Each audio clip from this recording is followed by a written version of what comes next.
أقول للجميع أننا سندفن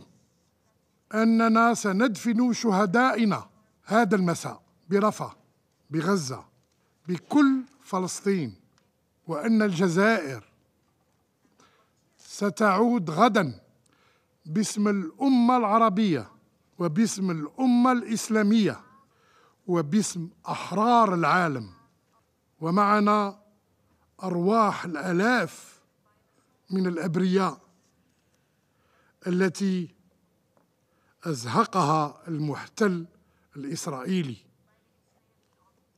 من دون حساب ولا عقاب.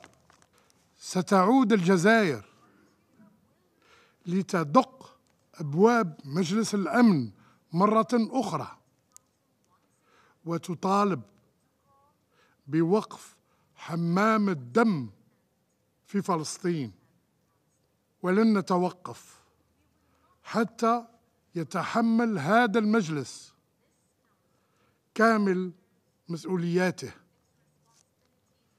ويفرض وقفاً إطلاق النار فورياً.